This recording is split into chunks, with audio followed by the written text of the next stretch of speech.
Also really embarrassing because I'm just like calling myself out. So I match with this guy on Hinge and we agree to meet for dinner.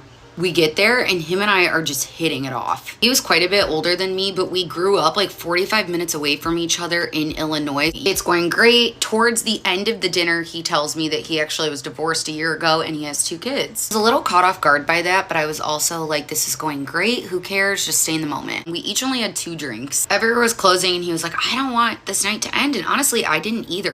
Okay, so far this doesn't sound like a bad date. Here's where I did something extremely dumb. Don't follow my lead. He asked if I wanted to head back to his place and have a drink, and I said yes. Taylor, no, that was so stupid. We get there and he gets out stuff to... I was like, yeah, sure, I dabble. He's like, I have to run to the restroom. Next thing I know, I feel so lightheaded and dizzy. I was sitting at the kitchen table and I just like put my head down like that. He comes out of the bathroom. He's like, are you okay? I was like, I'm just feeling extremely lightheaded. He's like, let's lie you down somewhere. And he starts like assisting me walking to his room. Next thing I know, I couldn't walk and he like picked me up to help me and boom, I like thud and hit the floor. And I don't know what happened next because I went completely unconscious. I start to come to and he's like over top of me. I remember thinking, oh my gosh, he slipped something in my drink. What is going on? She was drinking a lot, so I'm not surprised by that. As a man, you don't really want to be in that position because she can always come back and accuse you. And that is one of the reasons why it's better to have cameras in your house too. He actually was dabbing my head with a washcloth. Next thing I know, I'm gagging. He grabs a garbage can and I get sick. I start to come to. I'm feeling better. He ends up putting me in his bed and he goes downstairs and sleeps on the couch. And he's like, I don't think that you should drive. You can stay here. Yeah, that's what any normal person would have done. By this point, I was like, this man is literally never going to talk to me again. This is so embarrassing. But instead, this man wakes me up the next morning with breakfast in bed. Are you serious? He was like, hey, how are you feeling? It's like, I remember you reading me your bucket list last night. I was like, going to the Grand Canyon was on there. I took the day off. I thought I could drive you up and we could go spend the day there. I was thinking, what? Like, you should be shoving me out your door right now. I was like, yeah, I'd love to go. Apparently, that guy was not the type of guy she was used to. When I tell you, I went on one of the worst dates I think I've ever been on, and I go on a lot of dates. Very spontaneously invited this guy to meet me for a beer. I was at a brewery reading a book, just having a little me night. The guy shows up. He's super handsome, tall, all that.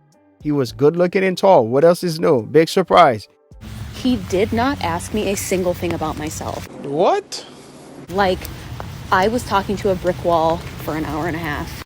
And honestly, I'm so fed up with dating that I actually said, are you going to ask me anything? Are you going to ask me any questions? And he literally said, well, it's a two-way street. And I said, I've been asking you questions all night. And then I proceeded to repeat many things about his life, about his family, about his job. And then he casually like moves away from me and like is not sitting near me, but like away from me because we're at the bar. I could not wait to get out of that date.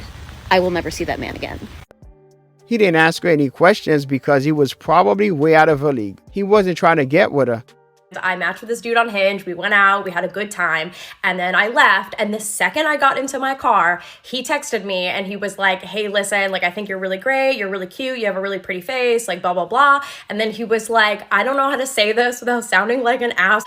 But basically, he said that he liked my individual body parts, but he just wished that they were like organized differently, like topographically. And I was like, what are you saying to me? Like, and then he was like, well, for example, he was like, I really like how short you are. And I really like your boobs. He was like, I just wish that you didn't have such big upper arm. Bruh. Like emotional damage. But also I was like, yeah, like same. I also wish that. I guess that was a nice way of saying that this is not going to work out. He could have just gone about his business, but I guess it is what it is. And then about 2 days later, he texted me and he was like, I can't fucking believe that you keyed my car. Like, you're so crazy. Like, what the hell is wrong with you? Like, blah, blah, blah. And I was like, whoa, like, bro, I did not key your car. No, God, please, no. That is absolutely ridiculous. Although I'm sure whatever girl did key your car was totally justified in doing that. Stop saying bro. They sound so masculine when they talk like that. I mean, that has to be a turn off for a lot of guys. So anyways, even though I didn't do it, he still reported me to Hinge and said that I did it. And so I got banned. But then finally today, I got in contact with a Hinge representative and I told him, I was like, dude, I swear to God, like I did not do this. So anyways, I got the app restored and today I'm swiping through Hinge for the first like 5 minutes of me having my account back. And who pops up right on my page? The arm guy. Stop the cap. And just out of like a morbid curiosity, I go to his profile and the first thing that he says is, I'm looking for a girl who's thick. But if you want a girl that has really big boobs and a really big butt and big thighs, the chances are she's gonna have big upper arms. She never got over what the guy said, and that's why she went straight to his profile. I was dating excessively. I was having sex with pretty much anyone who would validate me.